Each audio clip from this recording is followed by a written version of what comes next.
السلام علیکم۔ حضرت محمد صلی اللہ علیہ وسلم غار ہرا سے غار ثور تک بائی طالب ہاشمی کا یہ 18واں پارٹ ہے۔ جن کامیاب رہے۔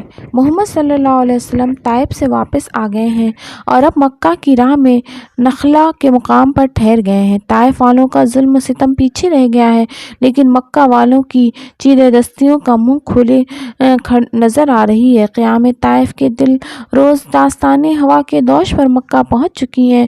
بنو ثقیف کے اوباشوں نے خود بھی یہ روداد کفار قریش تک بڑے فخر سے پہنچائی ہوگی، تاکہ انہیں معلوم ہو جائے کہ ہم نے محمد صلی اللہ علیہ وسلم پر طائف میں چند روزہ قیام میں بھی ناممکن بنا دیا تھا۔ یہ خبریں کفار مکہ کے لیے بڑی دلخوش کن خبریں ہیں۔ یہ سن کر وہ اور بھی دلیر اور جری ہو گئے ہیں کہ محمد صلی اللہ علیہ وسلم کو طائف نے بھی قبول کرنے سے انکار کر دیا ہے، بلکہ انتہائی اذیتیں پہنچائی ہیں۔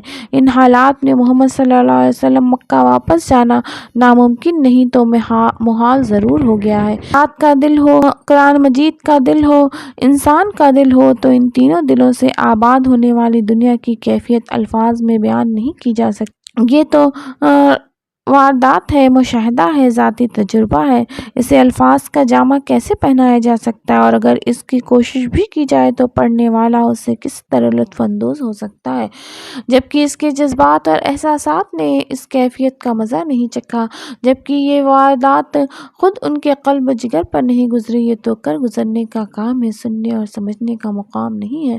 محمد صلی اللہ علیہ وسلم نے رات کی تاریکی میں نخلا کی تنہائیوں کو قرآن مجید کی قرأت سے آباد کر دیا ہے۔ محبوب کا کلام ہو اور طالب کی زبان، تو تنہائیاں کیوں کر آباد نہ ہوں گی؟ یہاں تو اللہ جل شانہ کا کلام ہے، محبوب خدا کی مبارک زبان ہے۔ پھر شہود موجود کے سمع و بصر پر اگر انکار و استکبار کی مہریں ثبت ہوں تو کیا غیب میں بھی ہلچل نہ مچے گی؟ کیا اندیکھی قوتیں بھی متاثر نہ ہوں گی؟ نخلا کا نخلستان اس کا شاہد ہے کہ فی الوقوع ایسا ہی ہوا۔ محمد صلی اللہ علیہ وسلم فجر کی نماز میں قرآن مجید بلند آواز سے پڑھ رہے ہیں۔ شیریں اور پرسوز آواز ہے، رات کی تنہائی خوشگوار اور بابرکت گھڑیاں ہیں۔ اللہ کے محبوب کی زبان سے خود اللہ کا کلام کس قدر پرکشش ہوگا، اس کا اندازہ جنوں کی اس جماعت کے رد عمل سے ہو سکتا ہے جو وہاں سے گزر رہی تھی۔ اس مقدس اور شیریں کلام کو سن کر رک گئی تھی۔ شمع روشن ہو تو پروانے خود بخود چلے آتے ہیں، جو پہلے کہیں نظر نہ آتے تھے اب دیوانہ وار شمع پر نثار ہونے لگے۔ جنہوں نے قرآن سنا تو ٹھٹک کر رہ گئے۔ یہ عجیب کلام سن کر انہیں اپنا سفر بھول گیا اور بے خود ہو کر سنتے رہے، حتیٰ کہ ایمان لے آئے۔ وہ محمد صلی اللہ علیہ وسلم کے سامنے ظاہر نہیں ہوئے، نہ آپ صلی اللہ علیہ وسلم نے ان کی آمد کو محسوس کیا۔ محمد صلی اللہ علیہ وسلم سورہ رحمان، جو قرآن مجید کا حسن ہے، کی تلاوت فرما رہے ہیں اور جنوں کی یہ جماعت ماہویت کے عالم میں سن رہی ہے۔ محمد صلی اللہ علیہ وسلم جب اللہ جل شانہ کا ارشاد فَبِأَيِّ آلَاءِ رَبِّكُمَا تُكَذِّبَانِ، پس تم اپنے رب کی کون کون سی نعمت کو جھٹلاؤ گے، پڑھتے ہیں تو جن اس کے جواب میں کہتے ہیں لا بِشَيْءٍ مِّن نِعْمَتِ رَبِّنَا تُكَذِّبُ فَلَكَ الْحَمْدُ، اور ہم اپنے رب کی کسی نعمت کو نہیں جھٹلاتے، تعریف تیری ہی لیے ہے۔ محمد صلی اللہ علیہ وسلم نے تلاوت ختم کر دی، جن روانہ ہو گئے اور انہوں نے واپس جا کر اپنی قوم کو بتایا کہ ہم نے ایک عجیب قرآن سنا ہے، وہ سیدھا راستہ دکھاتا ہے، تو ہم اس پر ایمان لے آئے اور ہم ہرگز کسی کو اپنے رب کا ساجی نہیں ٹھہرائیں گے۔ جنوں کی یہ خوش قسمت جماعت رات کی تاریکی میں قرآن کی شمع پر گری اور پروانہ وار نثار ہو گئی۔ آدمیوں نے اللہ کا کلام سننے سے انکار کر دیا تھا، لیکن جنہوں نے اسے سنا اس پر ایمان لے آئے اور اس کی تبلیغ کے لیے اپنے علاقوں میں پھیل گئے۔ آدمی ناکام و نامراد رہے اور جن کامیاب اور کامران لوٹے۔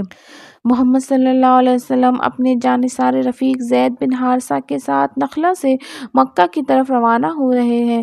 زید رضی اللہ تعالیٰ عنہ عرض کرتے ہیں، یا رسول اللہ صلی اللہ علیہ وسلم، آپ صلی اللہ علیہ وسلم مکہ میں کیسے داخل ہو سکتے ہیں جبکہ قریش آپ کو وہاں سے نکال چکے ہیں؟ محمد صلی اللہ علیہ وسلم نہایت اعتماد سے فرماتے ہیں، اے زید، جو حالات تم دیکھ رہے ہو ان سے نکلنے کے لیے اللہ کوئی راستہ پیدا کر دے گا، اور اپنے دین کا حامی و ناصر ہے اور اپنے نبی کو غالب کرنے والا ہے۔ اس کے بعد مکہ کی طرف یہ سفر جاری رہتا، حتیٰ کہ جب قریب پہنچتے ہیں چند قریشیوں سے ملاقات ہو جاتی ہے جن میں عبداللہ بن الرقیق بھی شامل ہیں۔ ان لوگوں کی زبانی طائف کی ناکامی کے بعد مکہ والوں کے ناپاک ارادوں اور منصوبوں کا علم ہوا تو آپ صلی اللہ علیہ وسلم نے عبداللہ سے فرمایا، کیا تم میرا پیغام اجنس بن شریک تک پہنچا سکتے ہو؟ عبداللہ: جی ہاں۔ محمد صلی اللہ علیہ وسلم نے کہا، تم اجنس کے پاس جاؤ اور ان سے کہو کہ محمد صلی اللہ علیہ وسلم نے پوچھا ہے کہ آپ مجھے پناہ دے سکتے ہیں۔ عبداللہ روانہ ہو گیا۔ محمد صلی اللہ علیہ وسلم اسی مقام پر ٹھہر گئے۔ عبداللہ اجنس سے ملا، محمد صلی اللہ علیہ وسلم کا پیغام دیا، اس کا جواب لے کر واپس آ گیا۔ محمد صلی اللہ علیہ وسلم سے عرض کیا، میں اجنس سے ملا مگر اس نے کہا میں قریش کا حلیف ہوں، میرا ان سے معاہدہ ہے، بھلا ان کے خلاف میں کیسے پناہ دے سکتا ہوں؟ محمد صلی اللہ علیہ وسلم نے یہ سن کر ارشاد فرمایا، عبداللہ تم ایک بار پھر مکہ جاؤ اور سہیل بن عمرو سے پوچھو کہ وہ مجھے پناہ دے سکتے ہیں تاکہ میں لوگوں تک آزادی سے اپنے رب کا پیغام پہنچا سکوں۔ عبداللہ محمد صلی اللہ علیہ وسلم کی خاطر دوبارہ مکہ پہنچا، سہیل سے ملا اور واپس آ کر بولا، سہیل نے کہا ہے کہ وہ بنی عامر بن لوئی بن کعب کے مقابلے میں پناہ نہیں دے سکتا۔ محمد صلی اللہ علیہ وسلم نے عبداللہ سے فرمایا، اب تم بنی عبد مناف کی شاخ بنی نوفل کے معتم بن عدی کے پاس جاؤ اور انہیں کہو کہ محمد صلی اللہ علیہ وسلم تم سے کہتے ہیں، کیا تم مجھے پناہ دے سکتے ہو تاکہ میں اپنے رب کے پیغامات آزادی سے پہنچا سکوں؟ عبداللہ معتم کے پاس پہنچا، اسے محمد صلی اللہ علیہ وسلم کے پیغام دیا جسے اس نے سنتے ہی قبول کر لیا اور کہلا بھیجا کہ وہ بے دھڑک مکہ چلے آئیں۔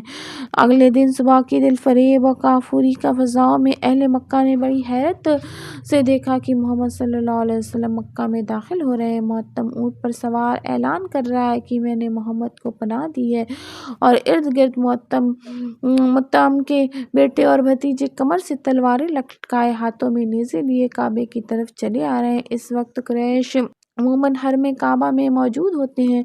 دشمن خدا ابو جہل بھی موجود تھا۔ اس نے جب محمد صلی اللہ علیہ وسلم کو دیکھا تو جل بھن کر رہ گیا اور معتم سے مخاطب ہو کر بولا، کیوں معتم، امان دی ہے یا ایمان لے آئے ہو؟ معتم: امان دی ہے۔